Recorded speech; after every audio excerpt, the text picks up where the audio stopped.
Chances are, if you're a RuneScape player, you've heard that Old School RuneScape Mobile is now available. But only on Android, meaning those 50% of players who signed up for the beta in 2017 with an iPhone can't play. Since my current phone is an iPhone, I was extremely disappointed when I realized I probably won't be able to play for maybe a few months. This is why, just a few hours after seeing the announcement, I picked up the phone you're seeing on screen now for just $60. In today's video, I'm going to show you just how well this phone can play Old School RuneScape and if it's worth picking up. Before I get started, I do want to clarify that this video is not sponsored. The only reason I chose to purchase this phone is because it was the cheapest one I could find on Amazon Prime Now. I use Now because I was able to get the phone to my doorstep about 2 hours after ordering it. For anyone else who has Amazon Prime, I highly suggest seeing if your city supports Now, since I was able to have this phone in my hands and play Old School less than a day after it went live. So this is the Blue Grand X, an Android phone that has a 5-inch HD display, 1GB of RAM, 3G high-speed data, and Android 6.0. Luckily for us, Old School's minimum requirement is 5, so this just barely makes the cut. The box that comes in has this interesting looking gold color wrapped all around it with blue branding on just about every side. As for the inside of the box, Blue provides a charging cable, screen protector already attached to the phone, a clear case, and a few other things shown on the screen. So now that I've shown you everything it comes with and what the phone is, just how well does it actually perform? Well, for normal tasks that aren't RuneScape, it gets the job done. There's some slight lag when doing things like scrolling through the Play Store, but overall you can't really complain for how cheap the phone is. But what you're obviously all here for is how it performs in RuneScape. First off, I decided to just try things out at the Woodcutting Guild. As you can see here, I'm able to chop down trees and bank fairly smoothly. There seems to be some slight lag or camera delay, but it's definitely still usable. I actually ended up testing this out over about 4 or 5 hours in a car ride, and it worked pretty well the entire time. The only thing that got annoying was constantly misclicking when I tried to bank, but that's not really the phone's fault and is more so just how the app is right now. For the next test, I decided to go somewhere a bit more populated, so I used a house teleport and hopped over to World 30.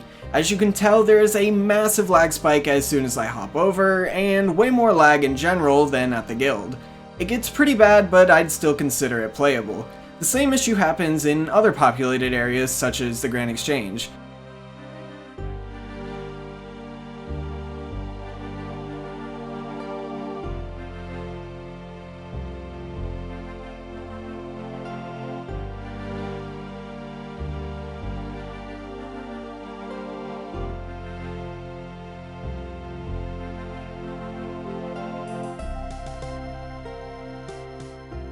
After this, I decided to teleport back to somewhere a bit less populated. As you can tell, the lag disappears pretty much instantly. There's still a little bit of delay when moving the camera, but it's not bad at all. The same thing happens in areas such as the Tree Gnome Village and Neve's Cave. I attempted to fight hellhounds in the cave as well, but I forgot I already finished that task. Instead, just to show how combat works, I decided to just use the Edgefield dungeon where something kind of strange happened. As soon as I went underground, almost all the lagginess and delays disappeared and ran extremely smoothly. I'll have to do tests in other areas, but so far it looks like underground areas run very well on this phone. As you can see, combat is also fairly easy. There's not really any issues there. The only shortcomings are with the mobile client itself, as things like spells and prayers are difficult to do. In terms of actually playing the game, these are really the only issues I've seen. Other than that, there are some weird resolution issues, but it doesn't really affect you that much. As you're probably seeing on screen now, when you're using the skills menu and other menus, for some reason the text looks a little bit pixelated, but that's not really too big of a deal because the important things like the chat box are perfectly clear. I've seen this happen on Reddit to other devices as well. I'm not really sure if it's just because the resolution of the screen is too low to support text that small, or if that's just an app-wide issue, as, like I said earlier, some parts are fine and others aren't.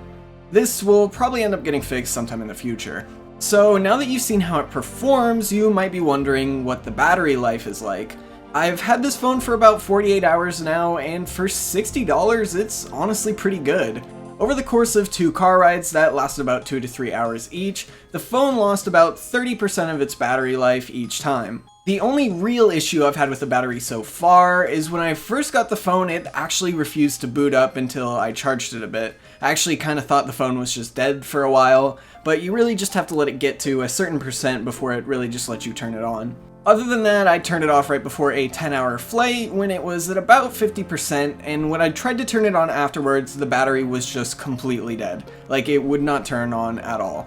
No idea what really happened there, but luckily I had a portable battery with me. So the phone probably won't get you an entire full day of play, but it should get you pretty close if you're only using it for RuneScape. Even so, a portable charger is a great investment and will get you possibly days of battery life depending on which one you buy. Another thing I'd like to cover is how to be able to play RuneScape on this phone without buying another data plan. Luckily, most data plans will allow your phone to create a Wi-Fi hotspot.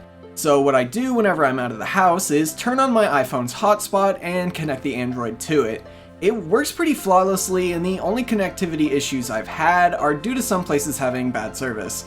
The only other real issue this causes is it somewhat drains the battery on my iPhone just a little bit faster, but once again, if you have a portable charger, this can resolve the issue, and for some of you, you might not even notice the extra battery drain. I'd recommend checking to see if your current phone plan supports hotspotting before you purchase another phone such as the Blue.